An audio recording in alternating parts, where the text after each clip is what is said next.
All right, we're very excited today to be joined by former UCLA head coach Ben Howland. Thanks so much for joining us today, Ben. Yeah, great to be with you guys. Obviously, we've got March coming up. This was, kind of a big time of year for you at UCLA. What's your kind of feelings now, kind of watching UCLA heading into March? Well, I'm really excited about their team this year. I think Mick did a great job in putting together this group. They play excellent defense. They're one of the best defensive teams in the country, which is what travels. It wins in the NCAA tournament. I wouldn't want to play UCLA if I was their opponent in this NCAA tournament because they're going to scrap, claw, fight you for everything. They just play extremely hard. And they have veteran guys, and they have older guys, and that's really kind of the model now. It's so different than when I was coaching, just 10 years ago, for example. You start with freshmen, you develop them, and they stay in your program. Now it's just a year-to-year thing, so that's how you got to think. And I really like the kid Bailey. I think he's got a very bright future. Mara, I was so excited about in their last game at Northwestern. And I was there, and I believe, I think you were there too, Tracy. It was the Wisconsin game where the light went on. And it's like, God, the potential was unleashed and became to life. And he's only going to get better and better. He's a problem. I really, really like that young big man. And the crowd does too. I love how the crowd just loves him in Poly. I've been to some games this year, and you can just see he's a beloved figure on that team. And Billabo, the Oregon State transfers, has had a great year. And I think Johnson's had a huge impact on our team. I like their team. I think, they're going to, and they had a great non-conference. They've had some good wins. It's funny how the NCAA does this. We sweep Oregon twice, and yet right now in the projections, they're seeded better than us. That bothers me. That was one thing I was going to ask you about. Between the net rankings and Ken Palm and all that, all the efficiency rate, do you look at those and just think there's a disconnect, like they don't make sense to you when you look at those rankings? So I think those are useful tools, but how you play in November and how you're playing in January and February and in March, are way different. Teams get better, teams improve. Look at Arizona. Arizona was young, they had this unbelievable schedule. They were 500 after 8 games or something like that, and then all of a sudden they keep developing. The big kid got hurt that they had planned on to start the year, but they're really good. They're right there behind Houston towards the top of that league.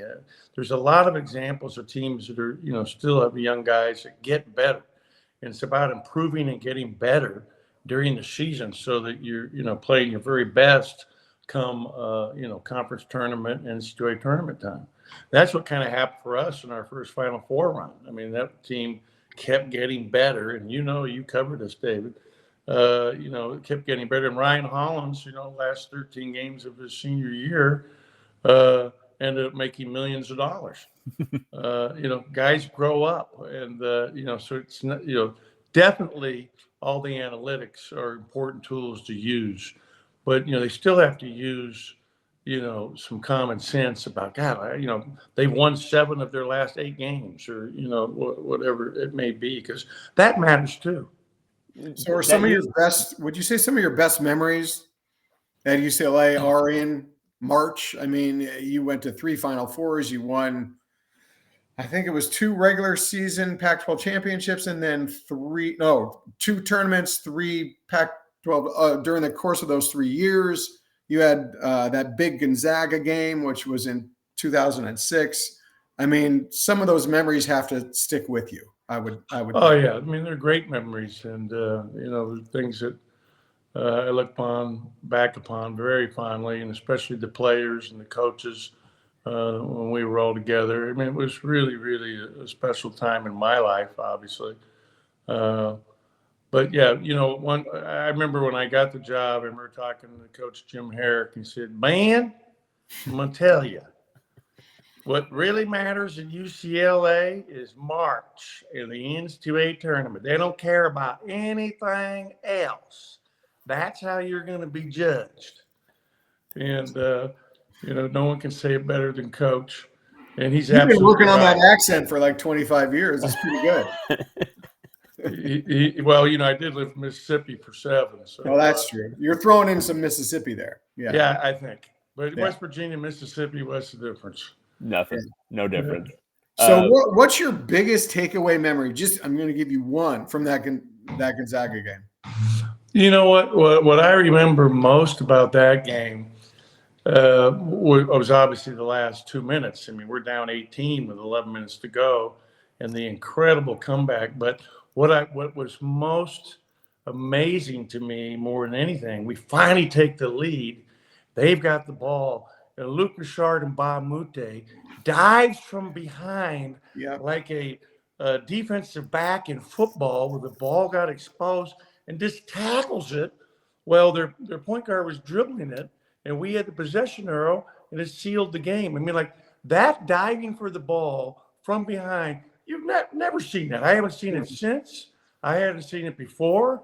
That was just amazing. And it makes you think, like, why didn't Luke do that almost on every possession? Because he was so good at it. I was there. I was in press row, and I agree with you. I was wondering, I think we've talked about this before, but that was as a media watching that happen. It was just completely surreal that he made that dive for that ball. Yeah, a lot of things had to go our way because we were fighting our way back. We made some big shots. Ryan Hollins made all his free throws in that regional too. I mean, he was really good. And then it was the steal that Sed created that then got passed by Jordan to Luke to finish to give us the lead, where he then, right after getting the lead, he dove from behind. And I do remember that I was right on the baseline to see on screen. That place was loud. And I talked to some friends who were in coaching, and they said most of the fans, when they came out, they were stunned. Did we just see that? Because it really was an incredible comeback. That's obviously very special from that game. Adam Morrison took a horrible shot early in the shot clock with about 40 seconds left, which, a fall away, defended, that helped fuel it too. If they run the clock down even further, it would have been harder. So I was thankful for that shot. With so 3 straight Final Fours, 06, 07, 08. Where do you stand on, there's only national title banners and Pauley Pavilion, but where do you stand on some way of recognizing those Final Four teams with some kind of thing in Pauley or in the concourse? Well, I definitely think there should be. I mean, we're the only school that doesn't recognize Final Fours in the entire country. God bless, the fact that there's so many national banners, the most of anybody in college basketball. But I think we've been 19 times. Is that right? Yeah. 19 different times now. And that's more than anybody as well, I'm pretty sure. That they should be recognized. But, it's the administration's choice. And, they have certain things that, they want to follow. And so that's up to them. But selfishly, I mean, I think those kids need to be recognized. It's a lot harder to get to Final Fours in the modern age than it was 50 years ago, too. It was a 4-game tournament. You had 2 of them at home. But, it was hard to get into because you had to win your league. Only one team went. I mean, just think how far the tournament's come just in general. So where do you put UCLA in the college basketball landscape now and the coaching job at UCLA? I remember after you were hired, which was 22 years ago, you told me just off the record that you would have crawled from Pittsburgh for the UCLA job. You said that to me one time. So where does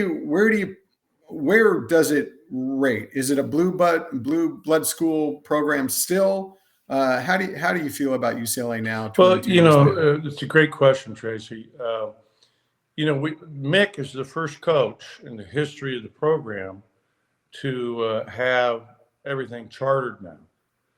During my tenure, and 10 years as the head coach at UCLA, not in the NCAA tournament, but prior to that, just in the playoffs of the Big 12, Pac-12 tournament and Pac-10 tournament, we always flew commercial. Everything was commercial except for 2 flights to Pullman.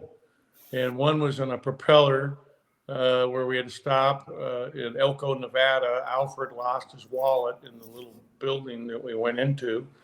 And that was too bad. And we had to refuel to get there. And then there was one other time to Pullman.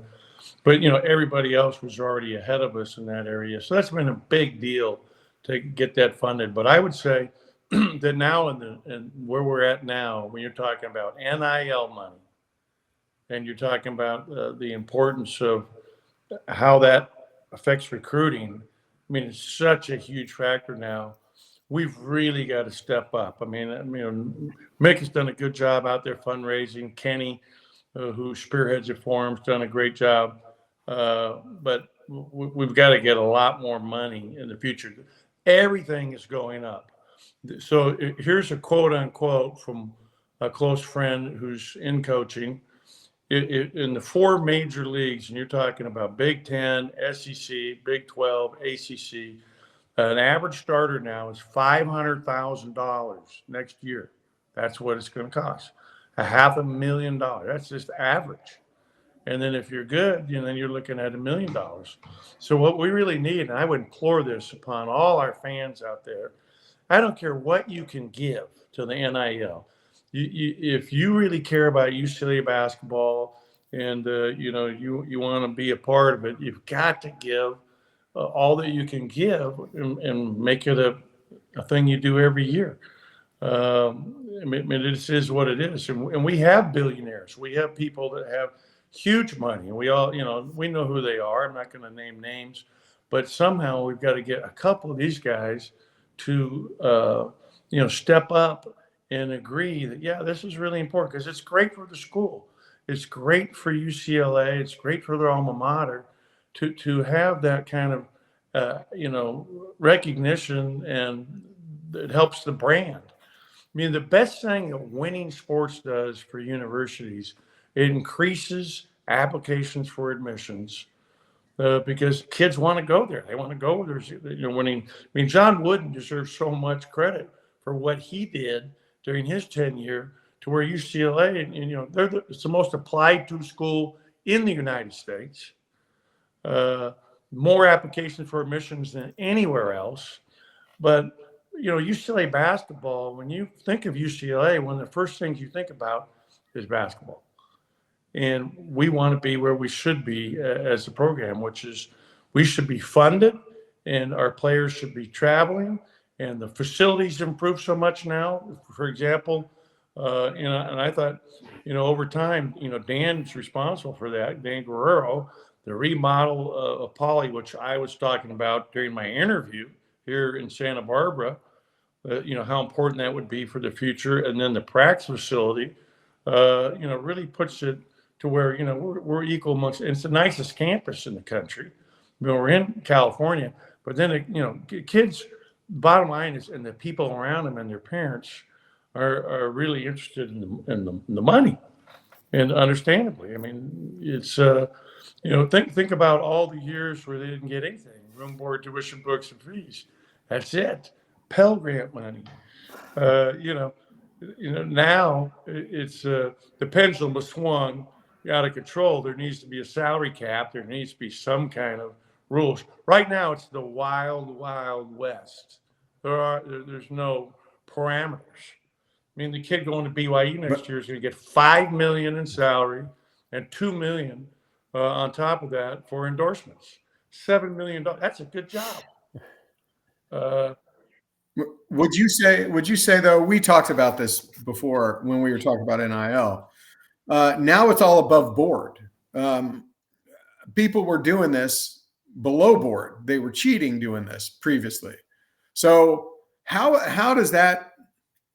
how do you become successful when you weren't a program that cheated and now you've got to raise it? You were always good with donors. You generally had a good relationship with donors. How does a school like UCLA like segue into this era? How would you do it? I mean, would you be able, you think, to adapt to NIL? But it just comes down to the relationships with the people that really can truly help. I mean, and every school has them.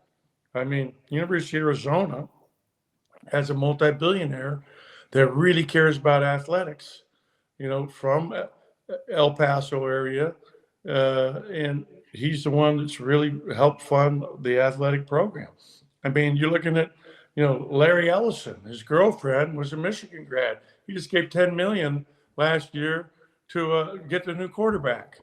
I mean, there's money out there, but you've got to develop those relationships, and you got to work with the school because now you're going to have revenue sharing. So 22% of all TV money is going back to the players, which is, I think great. And then, the athletic director divvies up to each of the programs based on, what his feelings are. And, like, for example, last year in football for UCLA, I'm under the understanding we had $2 or less million for NIL to compete in the Big Ten. There's no way. It's impossible.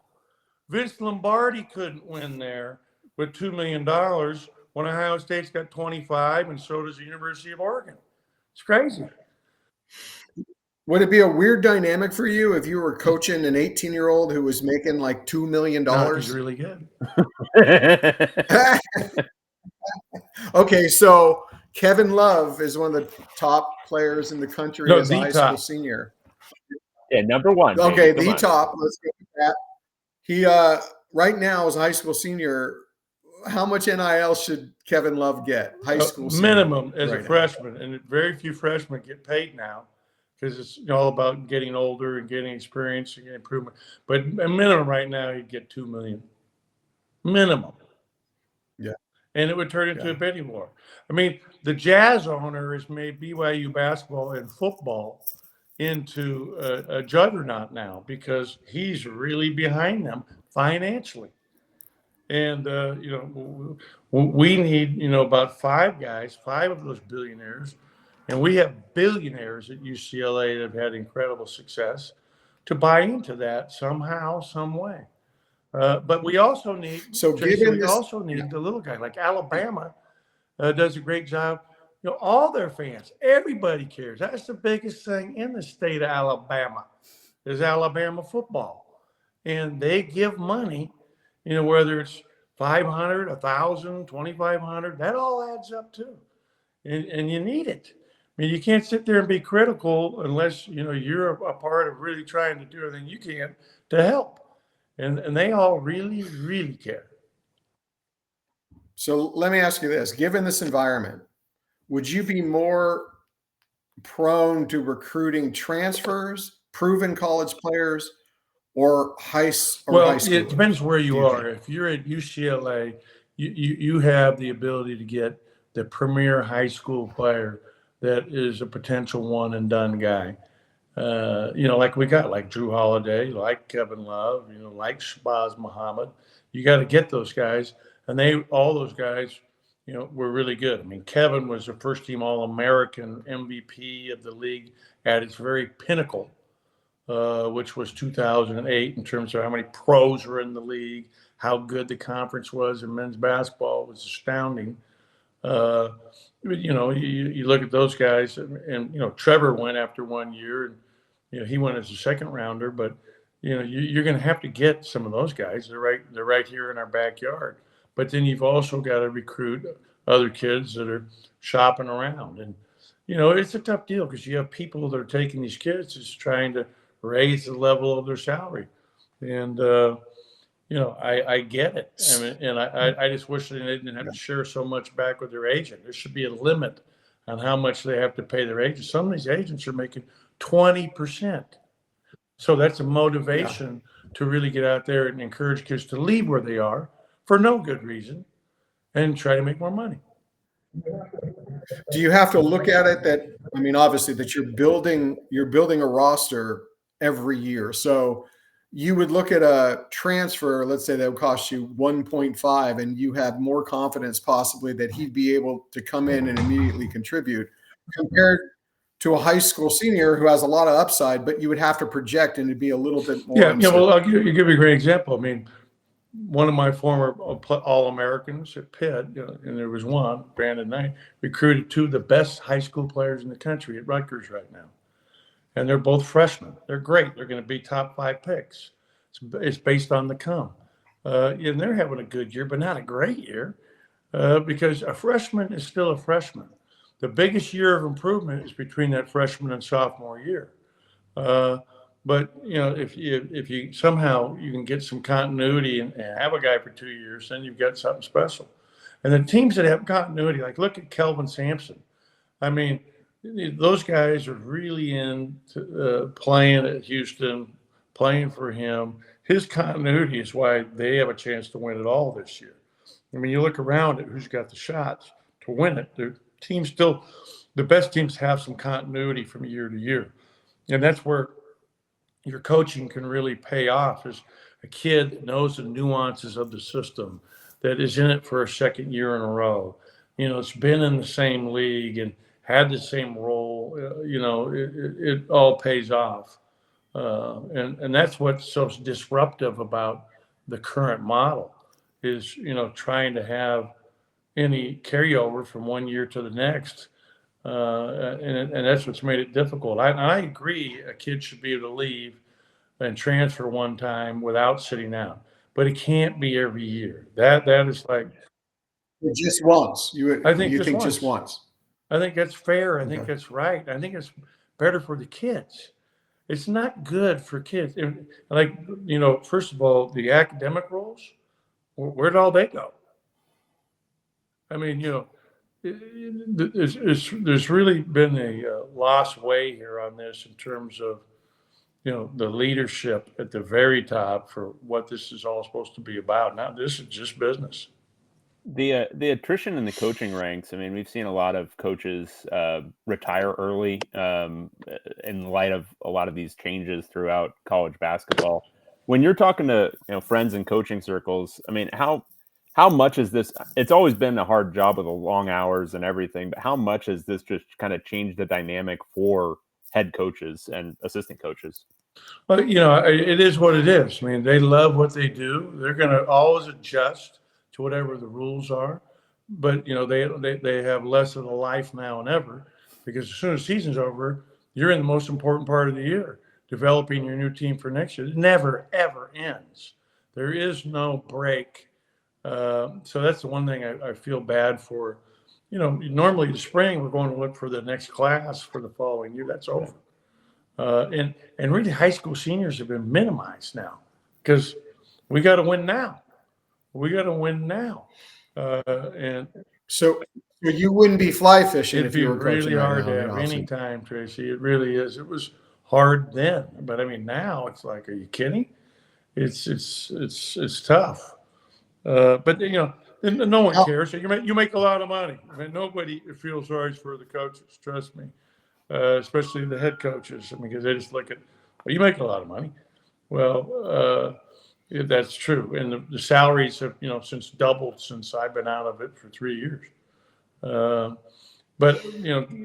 by getting back to UCLA, that's what I really want to see. I love UCLA.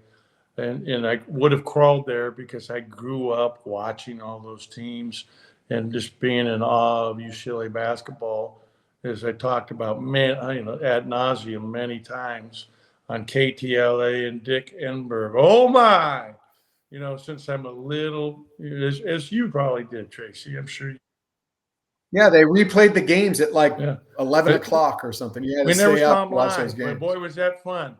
Yeah. And you never saw them lose. Yeah. I mean, we watched the 88 game win streak. It got boring. It's like, who are we going to beat tonight?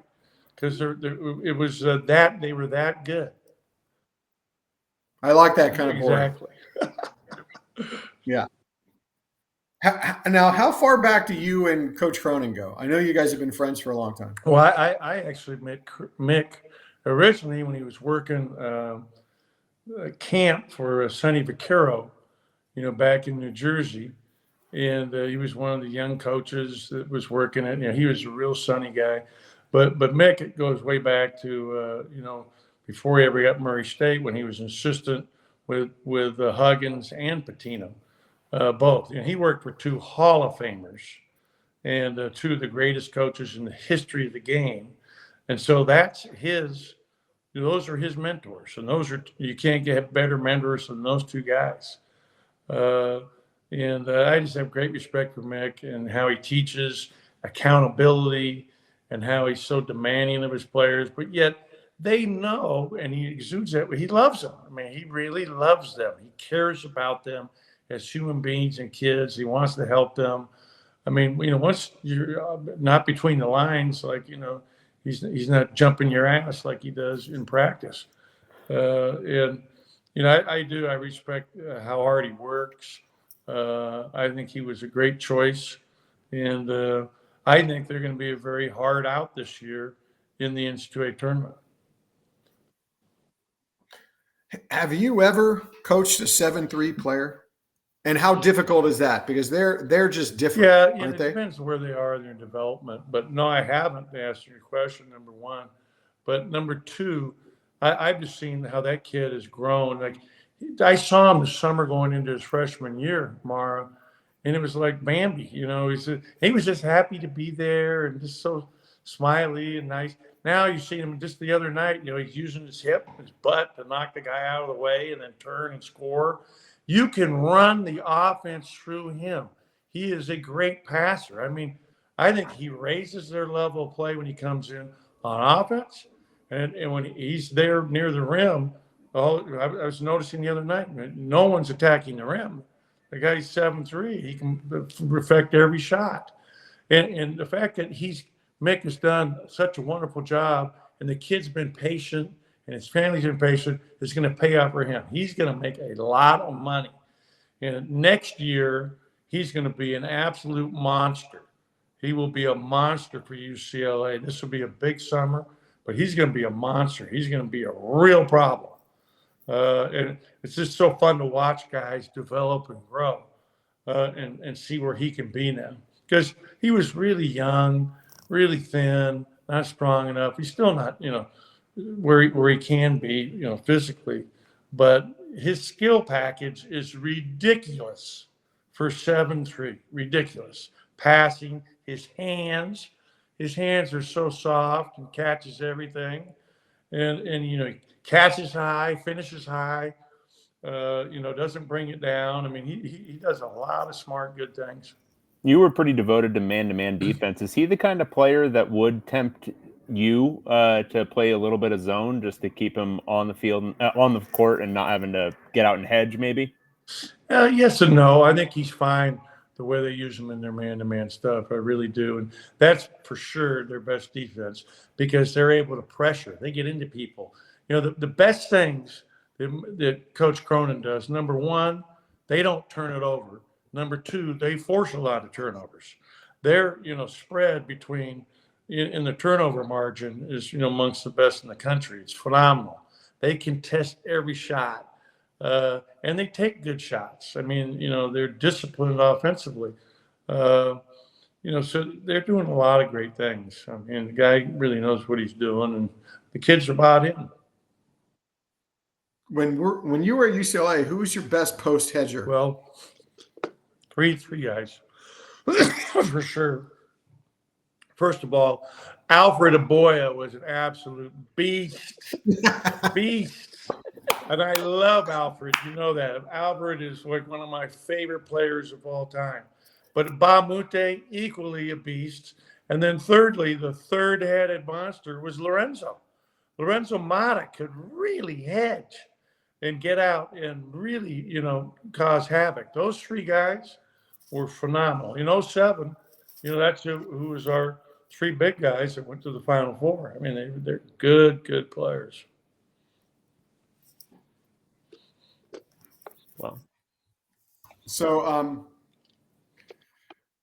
there's a little bit of a controversy, I'd say, about UCLA attendance that it wasn't as much of an issue when you were the coach at UCLA. You had big turnouts generally, if you've noticed, because you go to the game. It just seems like there aren't that many people attending games, and they're just not very loud. They're sitting on their hands. Well, you remember I was leading the cheers in one game. It was against. I mean, I could hear you, but yeah, because when to stand up when we got the lead and we're on defense and getting people fired, and that was, I believe, that Wisconsin game, which was a great game, one of the best wins of the year. Wisconsin could be a Final Four team this year, no question. But really, it's tough for us. This is the game times. We're not going to get great crowds at 6 o'clock in Los Angeles on the 405. I had to come down yesterday to UCLA to see a doctor. It took 2 hours and 45 minutes. I mean, it's traffic is a problem, and yet we're playing in the Big Ten where they're on a different time zone. So there you go.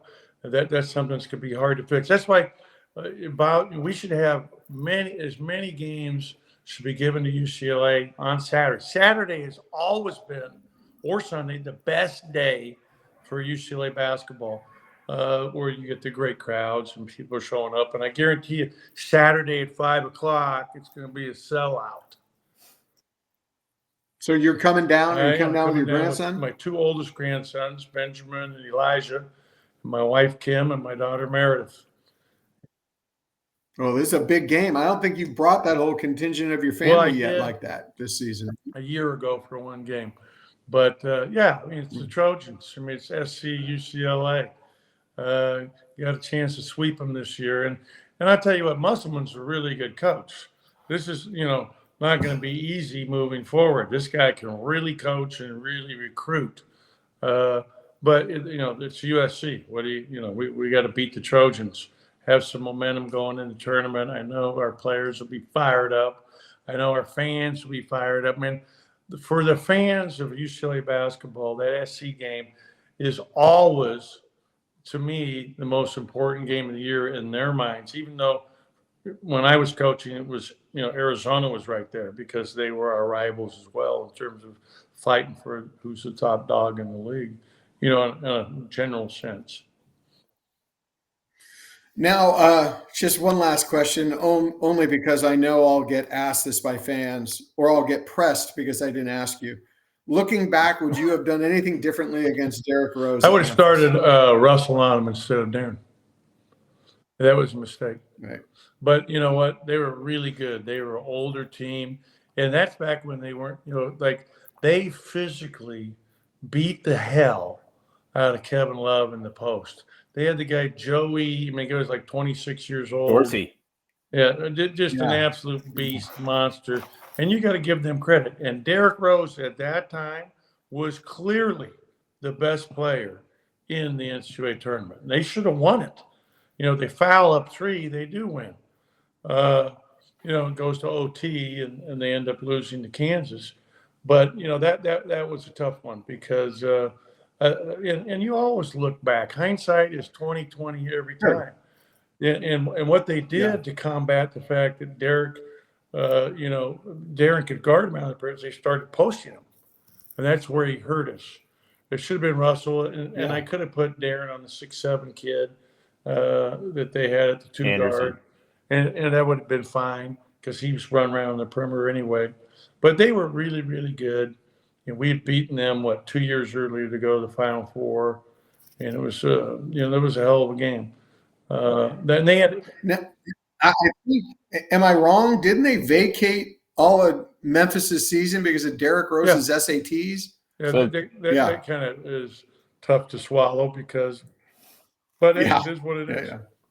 Do you ever consider just kind of the, bad luck of running into what were, in retrospect, generational Florida teams with those 2 posts, and then that Memphis team that was, even if you'd started Westbrook on Rose, it still would have been a bad matchup?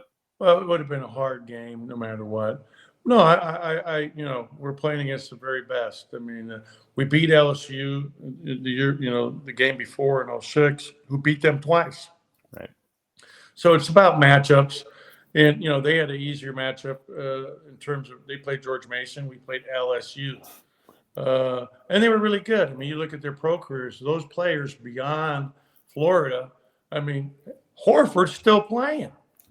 I mean, Horford. I know, that's amazing. And he looks the same, too. No, he hasn't changed. He's shooting threes. I mean, against us, he was really good down low. They had a really, really good team and really well-coached team. You got to give them credit. The thing that I'm most sad about is my last year, we win the conference outright for the fourth time as the coach at UCLA. And Jordan Adams breaks his foot on the last play of the third win of the year against Arizona. We beat Arizona, who was really good that year, 3 times. And because of that loss of Jordan Adams, because of his broken foot, they sent Arizona to Utah and they stuck us down in Texas. So it really hurt our seeding to lose him. And if we had been healthy, the way I think we would have had a better chance to beat Oregon in the finals, number one. But we would have had a chance to really, do something in the tournament, especially going through that Utah, line that was more friendly for us and friendlier to get our fans to go to the game because you're in Salt Lake City versus going all the way out to where we were in Texas. Jordan Adams was a great player. What a good player. Yeah. Yeah, you and I just talked about him the other day when we were talking about NIL. You would have said he would have probably been a steal. He was a steal, right? any way you look at it. I mean, his freshman year, he was just, he was spectacular. He's spectacular. I mean, you talk about basketball IQ. I mean, and the hands, and long arms. I mean, that kid, his injuries really, really, set him back. It was tough. It's tough. But hey, I have no regrets. I mean, I love my time at UCLA. We had so many good players and fun years. Yeah, there's tough years too, but I look at it in retrospect. I mean, 3 Final Fours is great. I wish we could have won one of them. That was it was just devastating to not win one. But I'm still very proud of those teams and all that we accomplished. And all the people I worked with, the relationships, and the fans. It was a fun time. It really makes me feel good when I have all these fans that, come up and say, God, we really appreciate you, Coach, for what you did during your time here when I go to Poly. Because that's special for me because I grew up loving Poly, loving UCLA. And it's just still very special in my heart. Now we just got to get those Final Four banners, huh? Now we got to get NIL money that can compete with the rest of the Big You should be a spokesman. Have you talked to Ken? You'd be really good at this. But we really need to. I mean, that's a big deal. I mean, it's a big deal. If we had equal NIL money, we will be the dominant force in the league. And if we don't, it'll be very hard to be the dominant force. You got to have as much as what the others have. I mean, and you look at Ohio State, you look at Michigan, you look at Michigan State, you look at Indiana, you look at the team, man, they're going to come with it. Purdue, they're going to come with it. Our situation is so much different in that. You know what you do in the wintertime in all the places I just named? Nothing. There's nothing to do except go to the basketball games. Here you still have everything that you want to do in the summer you can do. I get all that. But we've got to get behind it because I'd like to see that 12th banner go up, and I think it will at some point here. All right. Thank you so much. Okay. Great interview. Really appreciate it. Really appreciate your time. Yeah, it's great. I'll see you Saturday. And then, Tracy, we'll get together on the date that you gave me. I think it's 13th. I have it in my calendar. Yeah, we'll talk about it. Well, you're going to be at the game, obviously, on Saturday. Yeah, on Saturday. I'll see you there. In those seats if I can, so we'll see. Okay. I'll see you there. Take care, guys. Thanks, Coach. Really appreciate it. Thanks.